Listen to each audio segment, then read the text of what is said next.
All right, guys, we're out here at the timber frame pond. I got the pump shut down for the purposes of better audio. We're going to do a little bit of a property walk today. I don't know how much we're going to cover of the property today because I can go 30-40 minutes really easy. But we'll take a walk around. It's only been a week since my last update, and the differences are subtle, but they're there, and I thought maybe I'd share some of them with you.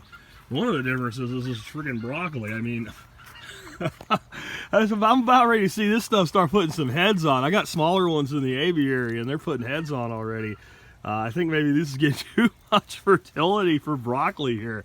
And that kale over there, look at that color on it. But what I figured we'd start out with is something everybody likes. Let's feed some fish. And what I do is I soak these floating pellets so they're softer for these smaller bluegill species. And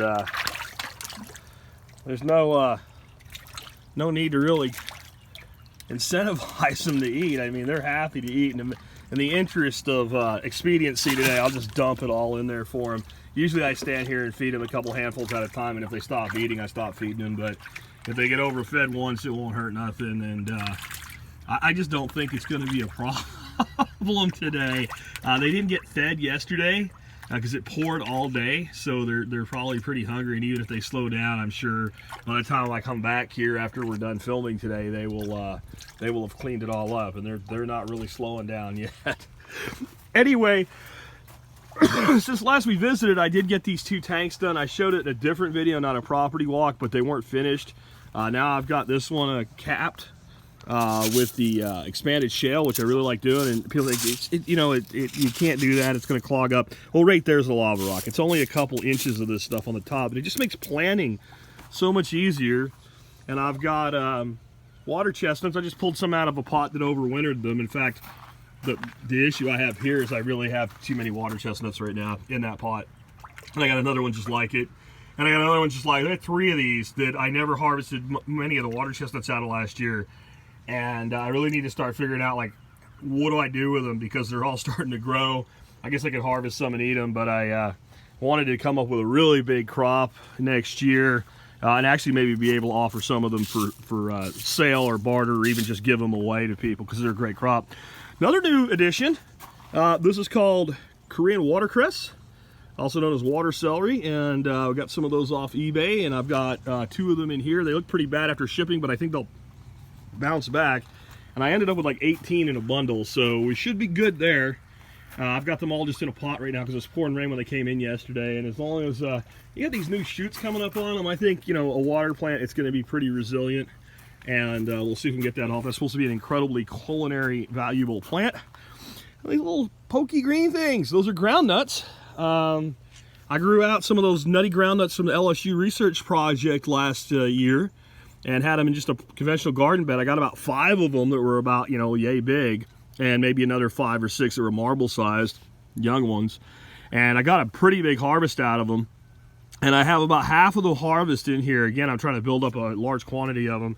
And I've got about the other half still in the cooler and some moist soil. So I'm needing to find a place to plant those. They need a moist, loose, friable soil environment, like a creek bank. Coming down through here, kind of an announcement mid-video, I guess. We have sent the last ducks off the property, so there will be no more duck chronicles anytime soon. We're thinking about maybe having a small flock of ducks, 4-ish ducks, as just like homestead pets and egg producers, because Dorothy is going to miss the ducks, but it was time. And you can see in here part of why it was time, just the way this entire ecosystem is developing now. They did this, they did good work, but they were at a point now where they had done more for the land than the land was capable of giving as long as they stayed here. And maybe a flock of 12 would be manageable through this type of a system once established, but now we're into that kind of phase 2 of establishment. And again, our peach set is huge.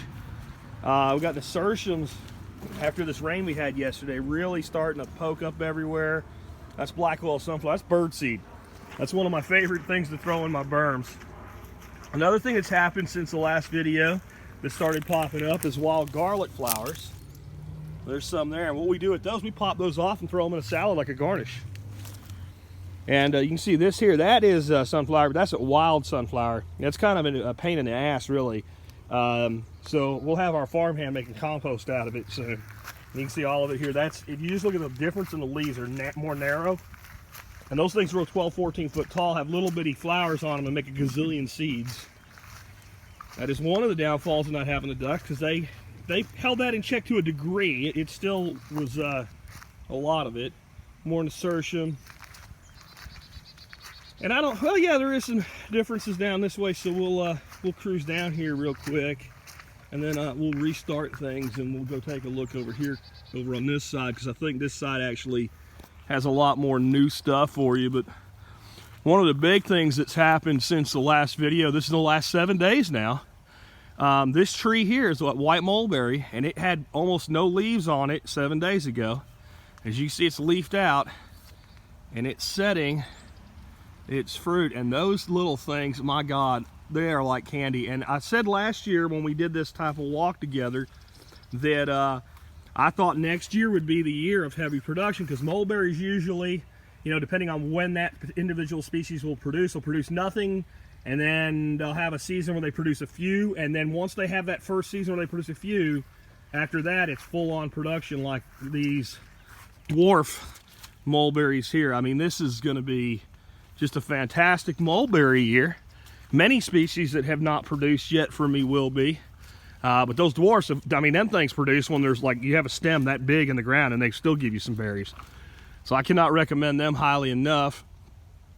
None of the locusts on this side of the property have started to flower yet that I have seen. I have not walked the full property today, but on the other side of the property, we've had just a few begin to flower, and we're shooting a cooking video this weekend, and I'm hoping that we have enough black locust flowers, because while black locust seeds and pods are toxic to humans if you eat them, the flowers actually taste like peas and they're quite good to eat, but I don't see any of them flowering here just yet. Anyway, let me get around that little canal there, and we'll pick back up with you.